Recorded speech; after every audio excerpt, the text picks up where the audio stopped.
चलो, तो ये क्वेश्चन क्या कह रहा है सॉरी, एक चार्ज है Q, जो कि क्वेश्चन नंबर 2 है। Charge Q is uniformly distributed over a rod of length L। ठीक है, एक हाइपोथेटिकल क्यूब है जिसका एज भी L है, सेम है। रॉड का जो लेंथ है और क्यूब का जो एज है वो दोनों सेम है, और जो रॉड का एक एंड है वो क्यूब के सेंटर पे है। ठीक है,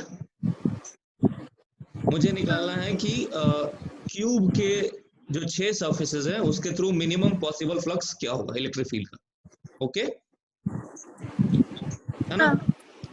चलो देखो कैसे करेंगे। मतलब मेरे पास क्या है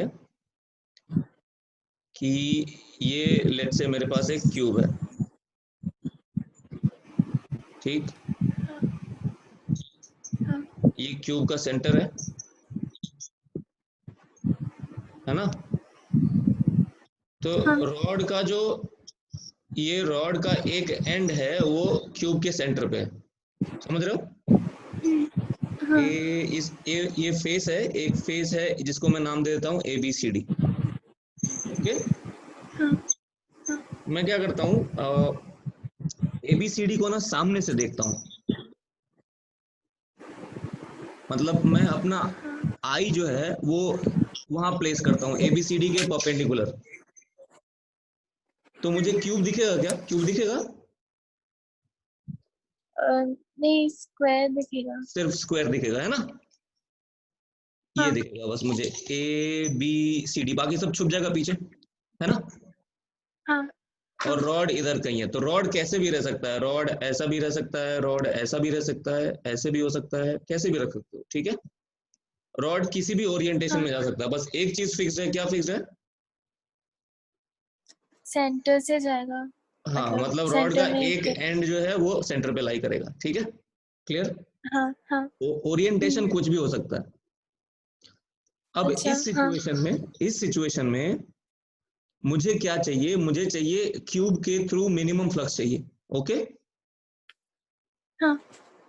तो क्यूब के थ्रू मिनिमम फ्लक्स कब होगा? जब क्यूब के अंदर चार्ज मिनिमम हो। हाँ। मानते हो इस बात को? हाँ।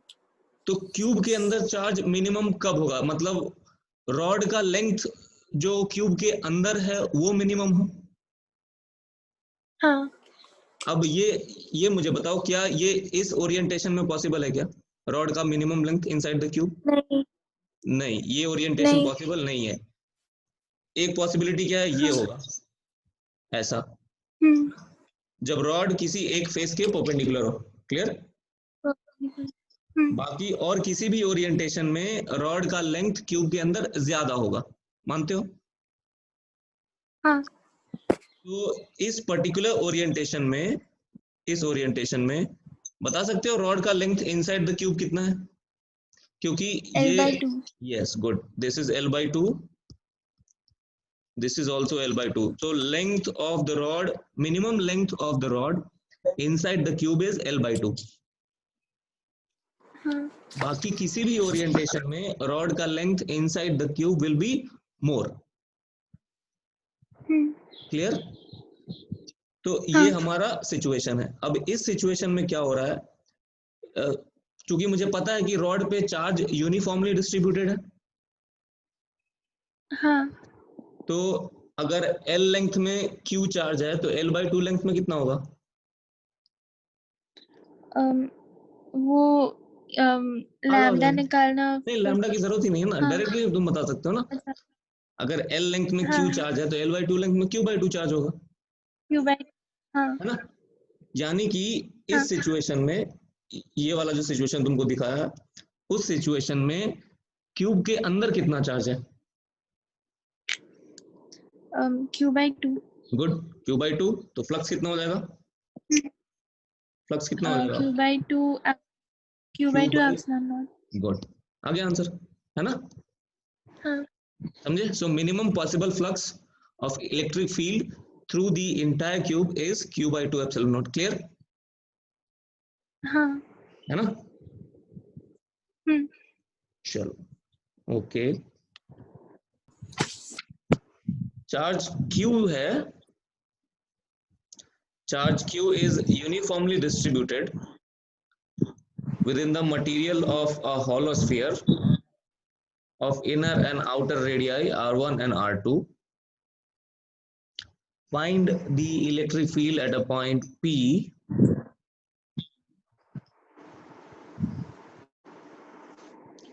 at a distance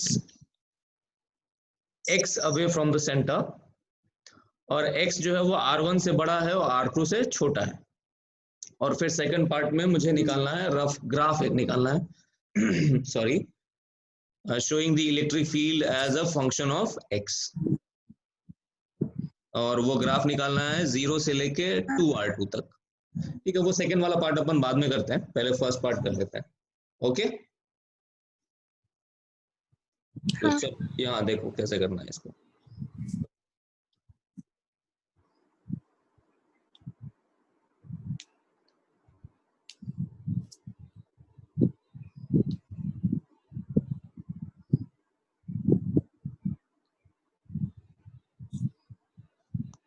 सबसे पहले क्या है अपने पास, यहाँ पे तुम देखोगे तो एक स्फीयर है जिसका इनर रेडियस कितना है, इनर रेडियस कितना है R1, R1, R1, outer radius कितना है R2, R2। ओके, और हाँ, मुझे निकालना है इलेक्ट्रिक फील्ड कहाँ पे, कहाँ निकालना है, X x पे, डिस्टेंस पे निकालना है, और x जो है वो R1 और R2 के बीच में, मतलब R1 से ज्यादा है और R2 से छोटा है, मतलब ये यहाँ पे इसका जो हाँ, सॉलिड रीजन है ना, जो स्फीयर का सॉलिड रीजन है हाँ, उसके अंदर है x। क्लियर, सॉलिड रीजन ये है ना, ये जो शेडेड रीजन हाँ, दिखा रहा हूँ, बाकी तो खाली है, हॉलो है ना। हाँ, तो ये पॉइंट P है मेरा, और यहाँ इस पॉइंट P पे मुझे फील्ड निकालना है। अच्छा, एक चीज यहाँ पे ऑब्जर्व करो, यहाँ पे सिमेट्री है। हाँ, सिमेट्री किस तरह का सिमेट्री है, मतलब स्फेरिकल sphere, है ना, स्फेरिकल सिमेट्री हाँ, है ना। हाँ, अच्छा, तो स्फेरिकल सिमेट्री है। अब मुझे इलेक्ट्रिक फील्ड निकालना है, तो ये तो सीधी सी बात है कि मुझे गॉसेस लॉ इस्तेमाल करना है। गॉसेस लॉ क्या है, E डॉट डी ए है ना, yes, is equal to Q enclosed by epsilon naught, ये निकालना है epsilon, हाँ, ना। तो मैं क्या करता हूँ, मुझे जहां पे फील्ड निकालना है, मुझे फील्ड कहाँ पे निकालना है, P पे निकालना है। ओके, हाँ, तो मैं क्या करता हूँ, सबसे पहला काम मैं ये करता हूँ कि एक गॉसियन सरफेस बना लेता हूँ जो P से पास करता है। और वो गॉसियन सरफेस कैसा होगा, शेप में spherical, स्फेरिकल गॉसियन सरफेस होगा, ताकि हम इसका स्फेरिकल सिमेट्री जो है उसको एक्सप्लॉइट कर सकें। ठीक है, ये मेरा हाँ, रेड वाला है वो मेरा गॉसियन सरफेस है। क्लियर, हाँ, कोई परेशानी इसमें? नहीं, हाँ, अब मुझे ये बताओ, ये जो गॉसियन सरफेस बनाया मैंने, इसका हर पॉइंट सेंटर से कितनी दूरी पे है, X, x डिस्टेंस पे है, मानते हो। हाँ, हाँ, और चूंकि सिमेट्री है, स्फेरिकल सिमेट्री है, तो इलेक्ट्रिक फील्ड का डायरेक्शन किधर होगा ये बता सकते हो। जैसे कोई भी एक आर्बिट्ररी पॉइंट ले लो इस गॉसियन सरफेस पे। ओके, मैं नया फिगर बना रहा हूँ। कोई भी अगर मैं एक आर्बिट्ररी पॉइंट लेता हूँ इस गॉसियन सरफेस पे, ये मेरा गॉसियन सरफेस है, इस पे कोई भी एक आर्बिट्ररी पॉइंट ले लो। लेट्स से मैंने एक पॉइंट चूज किया, ये एक पॉइंट चूज किया इस गॉसियन सरफेस पे, ग्रीन वाला दिख रहा है, ग्रीन डॉट, एक छोटा सा एरिया बना है उसके अराउंड। ओके, हाँ, तो इसका यहाँ पे हाँ, इलेक्ट्रिक फील्ड किस डायरेक्शन में होगा, सब बाहर की तरफ, यस, रेडियल डायरेक्शन में होगा, मानते हो, ई मान लेते हैं। हाँ, ठीक, और हाँ, एरिया वेक्टर किधर होगा, छोटा सा एरिया वेक्टर डी ए, वो भी बाहर की तरफ होगा। वो भी वही होगा, तो ई डॉट डी जो लिखोगे इस छोटे से पॉइंट के लिए, अगर ई डॉट डी लिखोगे तो क्या लिखोगे? ई डॉट डी इक्वल्स क्या लिखोगे? ये cos 0. Yes, E D A cos, इन दोनों के बीच में एंगल 0 है तो E D A cos 0 degrees, ये लिखोगे। हाँ. अब मुझे ये बताओ, मुझे ये लेफ्ट हैंड साइड ये जो है ना, ये इंटीग्रेट करना है। इसको मैं ऐसा लिख सकता हूँ, ई इंटू डी ए लिख सकता हूँ। क्लियर? हाँ. है ना? अब मुझे ये बताओ कि हर जगह पे ये क्या है, ये जो मैंने ई लिखा है वो क्या है? वो इलेक्ट्रिक फील्ड का मैग्नीट्यूड है ना? हाँ. अब इस सरफेस के हर पॉइंट पे इलेक्ट्रिक फील्ड का मैग्नीट्यूड वही रहेगा क्या? सेम रहेगा? हाँ. मैग्नीट्यूड तो सेम रहेगा ना, डायरेक्शन अलग अलग होगा बट मैग्नीट्यूड तो सेम होगा ना। हाँ. हाँ. तो जब मैं इंटीग्रेशन, ये वाला इंटीग्रेशन जब मैं परफॉर्म कर रहा हूं तो मैं क्या करूंगा, ई को बाहर खींच सकता हूं क्या? हाँ सर. जब मैं इस गॉसियन सरफेस को रेड वाले गॉसियन सरफेस के ऊपर मैं जब मैं इंटीग्रेशन परफॉर्म कर रहा हूं तो मैं ई को बाहर खींच सकता हूं। इसका मतलब क्या हो गया मेरा? ये हो गया हाँ. ई, ऐसा हो गया ये ई डी ए, और छोटे छोटे एरियाज को सम करोगे इस पूरे गॉसियन सरफेस के ऊपर, छोटे छोटे एरियाज को सम करोगे, इंटीग्रेट करोगे तो क्या आएगा? ई इंटू 4 पाई, ये E into 4 pi x square आ जाएगा। ठीक है वो हाँ. बोलो। तो हमारा लेफ्ट हैंड साइड का हाँ. काम हो गया। ओके, अब निकालना है मुझे right hand side. Clear? Q enclose निकालना है ना? हाँ. तो क्यू इनक्लोज निकालने के लिए मैं क्या करता हूं, कुछ नहीं करना, सिंपल है।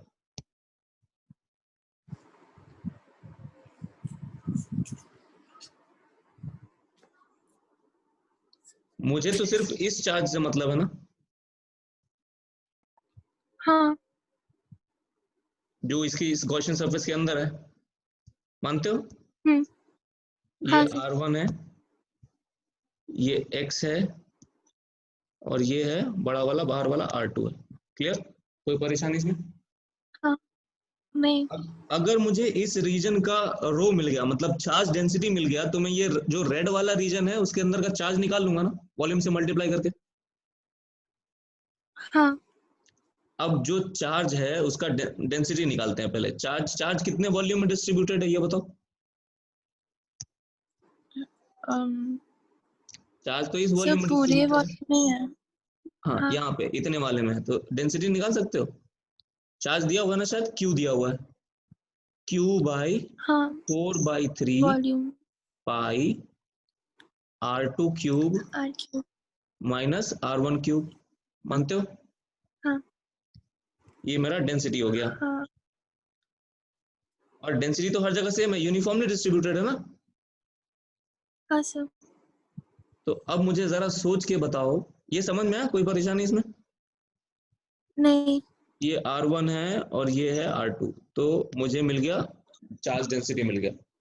अब मुझे क्या करना है, मुझे ये रेड वाले वॉल्यूम में चाहिए कितना चार्ज है, क्या करेंगे सोचिए बताओ थोड़ा।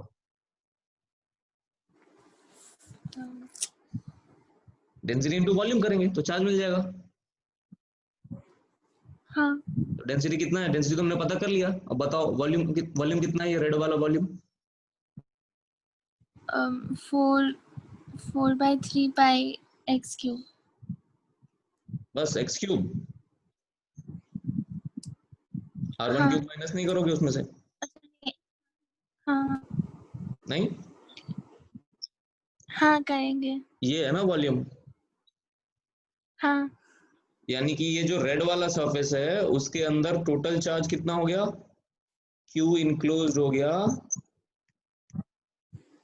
Density into volume. डेंसिटी मेरा कितना है? Q by 4/3 pi R2 cube minus R1 cube. Yes, R2 cube minus R1 cube into volume कितना है? 4/3 पाई x cube minus R1 cube. मानते हो इस चीज को? R1 cube. हाँ. अब ये दोनों चीजें कट गई तो मुझे Q इनक्लोज मिल गया। हाँ क्यू इनक्लोज को डिवाइड कर दूंगा एप्सिलॉन नॉट से, तो मुझे राइट हैंड साइड मिल जाएगा। गॉस लॉ लगा दूं, हाँ तो E into 4 pi x square equals Q enclosed by epsilon naught. Epsilon. So E हो जाएगा 1/4 pi epsilon naught x square, Q enclose अभी निकाला हम लोगों ने, क्यू इंटू हाँ x cube minus minus R1 cube divided by R2 cube R2 cube minus minus R1। R1 cube. आ गया आंसर? हाँ देखो यही आंसर होगा। समझ गए? प्लॉटिंग अपन बाद में करते हैं, हाँ है ना? हाँ। चलो तब तक तुमको एक दूसरा सवाल देता हूँ।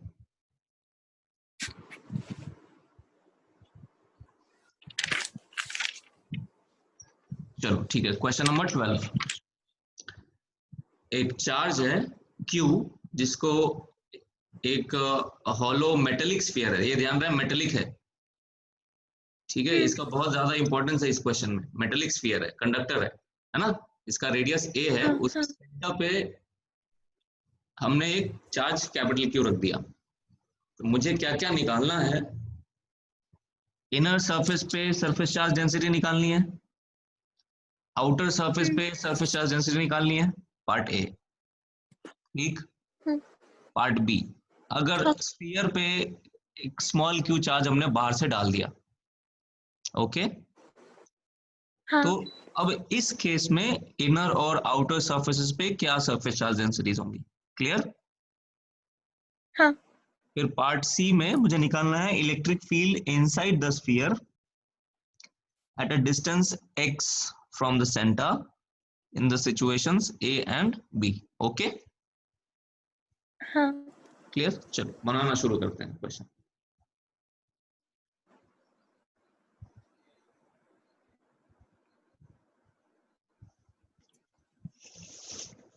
तो हॉलो स्फीयर है ना?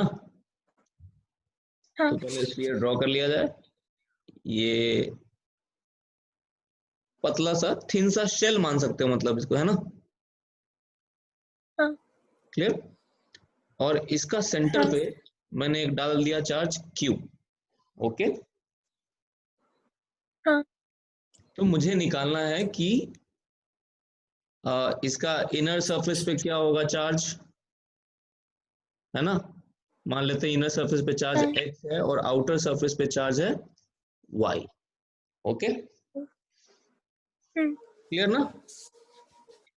हाँ जो कंडक्टर है उसका सॉलिड बॉडी यहाँ है, ये है इसका सॉलिड बॉडी। समझ में आ रहा है? बहुत ही पतला सा हाँ शेल है। क्लियर? ये इसका सॉलिड बॉडी है, इसमें बाकी खाली है ना? एयर है, कैविटी है। क्लियर? है ना? ओके, तो अब हाँ एक सर। काम करते हैं, ये है, ये क्या कैसा एक बॉडी है? ये कंडक्टर है, ठीक है? हाँ कंडक्टर में हाँ क्या होता है, इलेक्ट्रोस्टैटिक सिचुएशंस में किसी भी कंडक्टर के सॉलिड बॉडी के अंदर इलेक्ट्रिक फील्ड होता है 0। ये कॉन्सेप्ट पता है तुमको? हाँ हाँ, मतलब अगर मैं कंडक्टर के सॉलिड बॉडी के थ्रू एक गॉसियन सरफेस बनाता हूँ, यहाँ देखना मैं गॉसियन सरफेस बना रहा हूँ रेड से, हाँ ये पूरा एक स्फीयर बना दूंगा, ठीक है? हाँ। ये गॉसियन सरफेस, जो रेड वाला गॉसियन सरफेस है, वो किससे पास कर रहा है? वो हॉलोस्फीयर के जो बीच में जो पार्ट है उसके बीच, उससे। हाँ, मतलब उसके सॉलिड बॉडी से पास कर रहा है। हाँ अब इस गॉसियन सरफेस पे जितने भी पॉइंट्स हैं उस पे फील्ड क्या होगा? 0 0 होगा। मीन्स कंडक्टर के सॉलिड बॉडी में इलेक्ट्रोस्टैटिक सिचुएशंस में फील्ड 0 होता है। क्लियर? हाँ हाँ यानी कि अगर मैं E डॉट dA का इंटीग्रेशन करूंगा ओवर दिस गॉसियन सरफेस, तो मेरा क्या रिजल्ट आएगा? ये 0। 0, क्योंकि फील्ड ही 0 है ना? अब वो क्या होता है, हाँ। किसके बराबर होता है, वो होता है Q enclosed by epsilon not होता है। इसका मतलब मैं हाँ। ये कमेंट कर सकता हूँ कि Q इनक्लोज्ड 0 है, हाँ। यानी कि उस गॉसियन सरफेस के अंदर जो नेट चार्ज है वो कितना है, 0। 0 है। इसका मतलब ये जो रेड वाला गॉसियन सरफेस है उसके अंदर एक चार्ज तो Q हो गया, हाँ। है ना। और हाँ। तुमको ये भी पता है कि अगर कंडक्टर है तो जो भी चार्ज होता है वो सिर्फ उसके सरफेस पे आता है, पता नहीं है, हाँ। नहीं पता है। अच्छा, आप एक और बार बोल सकते हो? मैं बोल रहा हूं कि अगर कोई कंडक्टर है, ठीक है, उसको कुछ तुमने चार्ज दिया, हाँ। तो वो चार्ज हाँ। उसके सरफेस पे आएगा, उसके बॉडी के अंदर नहीं जाता है, हाँ। ठीक है ना। ये कॉन्सेप्ट है हाँ। इलेक्ट्रोस्टैटिक्स का। हाँ। सॉरी। यानी कि जो भी चार्ज आएगा वो या तो उसके इनर सरफेस पे आएगा या उसके आउटर सरफेस पे आएगा। इनर सरफेस पे कितना चार्ज हमने माना, x। तो जरा ये बताओ, इस गॉसियन सरफेस के रोड, ये जो मेरा गॉसियन सरफेस है रेड वाला, उसके अंदर टोटल चार्ज कितना हो गया, 0। 0, जो कि नहीं, कितने के बराबर Q। है, Q प्लस एक्स। जो x चार्ज है वो हाँ। इनर सरफेस पे है, वो गॉसियन सरफेस के अंदर ही है ना, नहीं समझे। हाँ। तो टोटल चार्ज कितना हो गया, Q प्लस एक्स। तो Q प्लस एक्स कितने के बराबर आया, -Q। Q प्लस एक्स 0, नहीं तो x कितना आ जाएगा, -Q। Clear, -Q। समझ में आया, कोई दिक्कत इसमें। हाँ। हाँ। अच्छा, तो एक चीज तो हो गई। नहीं। अब मुझे निकालना है कि y कितना है। मुझे पता है ये स्फीयर न्यूट्रल है ना, हाँ। स्फीयर न्यूट्रल है, तो टोटल चार्ज कितना होना चाहिए इसके ऊपर, 0। 0 होना चाहिए। तो y इज इक्वल टू कितना, हाँ। -x। +Q। तो ये हो गया +Q। हाँ। Clear, okay. हाँ। चलो, तो चार्जेस निकाल लिए हमने। हम लोग को क्या निकालना, हम लोग को चार्ज डेंसिटी निकालना है ना, सरफेस चार्ज डेंसिटी। हाँ। तो अब स्फीयर क्या है, ये बहुत ही पतला सा शेल है, तो इनर और आउटर रेडियस दोनों सेम ही है इसका। मान सकता हूं मैं दोनों a है, हाँ। ये भी a है और ये भी ऑलमोस्ट इक्वल टू a है। क्लियर, इनर और आउटर एरिया ही सेम है, तो इनर सरफेस एरिया और आउटर सरफेस एरिया भी सेम ही होगा। तो इनर वाले पे हाँ। कितना है, -Q/4πa²। क्लियर, हाँ। आउटर वाले पे कितना हो गया, Q/4π। +Q/4πa²। क्लियर, कोई परेशानी इसमें, हाँ। नहीं। बताओ, ठीक है। नहीं। हाँ। चलो, पार्ट बी में हमने क्या किया, पार्ट बी में हमने स्फीयर को एक चार्ज दे दिया, कितना चार्ज दिया, q। हाँ। बाकी सिचुएशन वही है, यहाँ पे q है, ये थोड़ा सा मैं इसको एग्जैजरेट करके दिखा रहा हूँ, थिकनेस, इतना थिकनेस है नहीं शेल का, शेल बहुत ही थिन है। क्लियर, तो यहाँ पे हाँ। मैं बनाता हाँ। हूँ, इस पे चार्ज मान लेता हूँ x, यहाँ पे चार्ज मान लेता हूँ y। फिर से वही पुरानी वाली कहानी हाँ। रिपीट करता हूँ। क्लियर, क्या करूँ बताओ, अम, उधर उधर गॉसियन चार्ज क्यों डालना है? गॉसियन सरफेस बनाया हाँ। मैंने, सेम सेम हाँ। कहानी, इस गॉसियन सरफेस के थ्रू फ्लक्स कितना होगा, Q/ε0। नहीं नहीं, पहले 0। कितना होगा, 0 होगा, मानते हो, क्योंकि फील्ड 0 है, हाँ। कंडक्टर के सॉलिड बॉडी से पास कर रहा है वो। क्लियर, यानी कि इसके हाँ। अंदर चार्ज हाँ। भी 0 होगा, यानी फिर से Q प्लस एक्स इज हाँ। Equal to 0। X is equal हाँ। To -Q। -Q। हाँ, लेकिन अब इस बार y चेंज हो जाएगा, क्योंकि इस बार x प्लस वाई 0 नहीं है, हमने शेल के ऊपर टोटल चार्ज कितना दिया हुआ है, q। Q। हाँ। यानी कि y कितना हो गया, Q Q, - नहीं, X। x कितना है, -Q, तो Q प्लस Q हो जाएगा, कैपिटल Q प्लस q। हाँ। समझ में आया, हाँ सर। नहीं समझा, नहीं, नहीं समझ गई। आया ना? चलो ठीक है, अब पार्ट सी करते हैं। हाँ पार्ट सी भी बहुत ही आसान है, कुछ नहीं करना है मुझे। क्या निकालना है? सिचुएशन, जो पहला वाला सिचुएशन है उसमें मुझे फील्ड निकालना है। कहाँ पे निकालना है हाँ फील्ड? ठीक है। स्फीयर के अंदर कितने डिस्टेंस पे? एक्स एक्स डिस्टेंस पे। क्लियर? हाँ एक्स हाँ डिस्टेंस पे ना? ये हाँ बना दिया मैंने। क्या बनाया देखो, ये डॉटेड वाला क्या है ये? Gaussian surface. गुड, ये गॉसियन सरफेस बनाया मैंने। अच्छा, अब वो सब आर्ग्यूमेंट फिर से नहीं दूंगा कि स्फेरिकल सिमेट्री है क्या है नहीं है। ठीक है, मैं डायरेक्टली लिखूं E इंटू 4πx² हाँ is equal to Q enclosed by epsilon naught. इस गॉसियन सरफेस के अंदर कितना चार्ज है? ये गॉसियन सरफेस हवा में, कैविटी में कितना चार्ज है? जीरो। जीरो कैसे है? गॉसियन सरफेस सेंटर पे चार्ज है ना Q। अच्छा हाँ हाँ तो Q बाय एप्सिलॉन नॉट, इसका मतलब E का वैल्यू क्या आया? Q bye 4πε0 x²। आई बात समझ में? X square. है हाँ ना? सेकेंड सिचुएशन भी एग्जैक्टली वैसा ही है, कुछ फर्क नहीं है। ठीक, सेंटर पे चार्ज है Q, यहाँ पे इनर सरफेस पे -Q, और बाहर में Q plus small q। Clear? मैं फिर से हाँ गॉसियन सरफेस बना दूं एक अंदर हाँ x डिस्टेंस पे। फिर से लिखूं वही सेम फॉर्मूला, बताओ क्या लिखूं? E into E 4π। Into 4 pi equals to Q enclosed by epsilon naught. कितना है गॉसियन सरफेस के अंदर, कितना चार्ज है? क्यू। कैपिटल Q, क्योंकि -Q तो बाहर है उसके, है ना? हाँ मुझे कैविटी के अंदर चाहिए ना। हाँ मतलब वो -Q और ये कैपिटल Q प्लस Q और ये -Q उस गॉसियन सरफेस के बाहर है, तो सिर्फ कैपिटल Q लिखेगा। समझ में आई बात? हाँ हाँ बस हो गया, मिल गया अपने को E Q बाई 4 पाई हाँ नॉट x²। आ गया आंसर।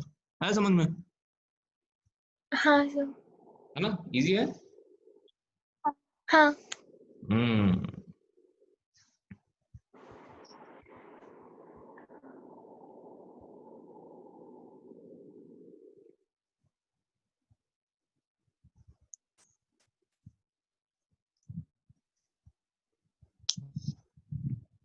हाँ चलो तो पहले क्वेश्चन पढ़ लेते हैं। क्वेश्चन नंबर 15 है ना? लॉन्ग हाँ सिलेंड्रिकल वायर है जिसमें पॉजिटिव चार्ज है, लीनियर डेंसिटी मतलब लैम्डा दिया हुआ है। ओके, हाँ और इसके चारों तरफ एक इलेक्ट्रॉन घूम रहा है सर्कुलर पाथ में, under the influence of the attractive electrostatic force. मुझे निकालना है काइनेटिक एनर्जी इलेक्ट्रॉन का। ओके, कोई परेशानी हाँ इसमें? क्वेश्चन समझ में आ गया? नहीं हाँ चलो अब देखते हैं, इसका सोल्यूशन करते हैं कैसे।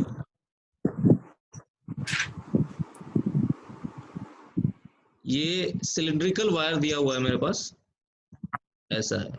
इनफाइनाइट सिलिंड्रिकल, इनफाइनाइट है ना, लॉन्ग दिया है, हाँ तो मैं मान लेता हूँ कि इन्फाइनेटली लॉन्ग है। ओके, और इस पे चार्ज डेंसिटी दिया हुआ है ना? इसके हाँ चारों तरफ एक इलेक्ट्रॉन सर्कल में घूम रहा है। कोई परेशानी इसमें? नहीं इलेक्ट्रॉन का जो सेंटर है सर्कल का, वो इस वायर पे लाई करेगा, मानते हो? हाँ है ना? हाँ तो अब इलेक्ट्रॉन जो सर्कल में घूम रहा है, कोई भी चीज अगर सर्कल में घूमती है तो उसको सर्कल में घूमने के लिए क्या चाहिए होता है? सेंट्रीपिटल फोर्स के साथ वो मतलब सेंट्रीपिटल फोर्स चाहिए कंजर्व होता होता है। है। वो कितना चाहिए होता है सेंट्रीपिटल फोर्स, हाँ याद है? अ, वो इलेक्ट्रिक फोर्स के इक्वल होगा। हाँ, मतलब इलेक्ट्रॉन को सेंट्रीपिटल फोर्स चाहिए mv² by r, square by. है ना? और हाँ ये सेंट्रीपिटल फोर्स कौन दे रहा है? वो जो लीनियर चार्ज वायर है क्या? वो जो चार्ज वायर है उसका फोर्स जो है वो सेंट्रीपिटल हाँ, फोर्स चार्ज वायर है। अपने चारों तरफ एक इलेक्ट्रिक फील्ड क्रिएट कर रहा है हाँ रेडियली आउटवर्ड। इलेक्ट्रिक फील्ड का डायरेक्शन तुमको मैं दिखा देता हूँ, देखना ध्यान से। ये इलेक्ट्रिक फील्ड का डायरेक्शन है, क्लियर है ना? हाँ और इलेक्ट्रिक फील्ड का हाँ डायरेक्शन इधर है, तो इलेक्ट्रॉन पे फोर्स किधर लगेगा? ऑपोजिट डायरेक्शन में। अंदर, क्योंकि नेगेटिव चार्ज है ना? हाँ तो हाँ यहाँ पे ये जो इलेक्ट्रिक फोर्स लग रही है, इलेक्ट्रोस्टैटिक फोर्स लग रही है स्मॉल ई इंटू कैपिटल ई। कैपिटल ई इलेक्ट्रिक फील्ड का मैग्नीट्यूड है, स्मॉल ई इलेक्ट्रॉनिक चार्ज है। ओके, हाँ यानी कि नेट फोर्स कितना लग रहा है इलेक्ट्रोस्टैटिक फोर्स इसके ऊपर? स्मॉल ई इंटू कैपिटल ई। हाँ और यही फोर्स जो है इसको प्रोवाइड कर रहा है क्या?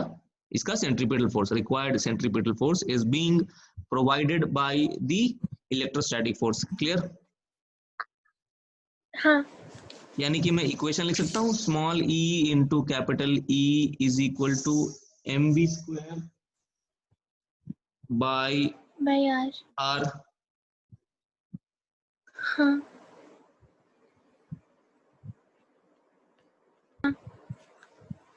तो ये इक्वेशन समझ में है, small E into capital E is equal to M V square by R. हाँ सर। क्लियर? अब मुझे ये बताओ, हाँ ये इनफाइनाइट वायर का तुमको कैपिटल ई पता है, अगर तुमने गॉसेस लॉ के फॉर्मूले याद रखे हैं, तो ये होता है lambda by 2 epsilon naught R.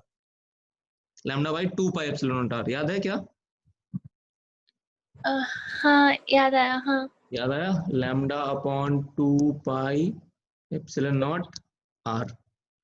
ठीक है, हाँ हाँ तो मैं ये लिखूं, small E into lambda by 2 pi epsilon naught R is equal to M V square upon R. कोई परेशानी इसमें? नहीं। तो आर आर कट गया, है ना? हम्म, मुझे क्या चाहिए था? मुझे हाफ एम वी स्क्वायर चाहिए था। हाँ तो हाफ एम वी स्क्वायर क्या हो जाएगा? हाफ एम वी स्क्वायर इस वाले इक्वेशन से मिल जाएगा तुमको। हाफ एम वी स्क्वायर, इधर एम वी स्क्वायर है, इसको हाफ से डिवाइड कर लो। तो हाफ एम वी स्क्वायर क्या हो जाएगा? हाँ E lambda by 4 pi epsilon naught. हाँ E lambda by 4 pi epsilon naught. अब नॉट। मुझे सब कुछ पता है, इलेक्ट्रॉन का चार्ज पता है, लैम्डा दिया हुआ है ऐसा यूनिट्स में क्वेश्चन में, और 1/4 पाई एप्सिलॉन तो हाँ पता ही तुमको कितना होता है, 9 into 10 to the power 9। Clear? 9।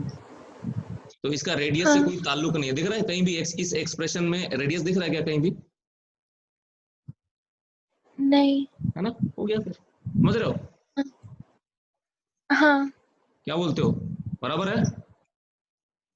हाँ सर। आया समझ में? हाँ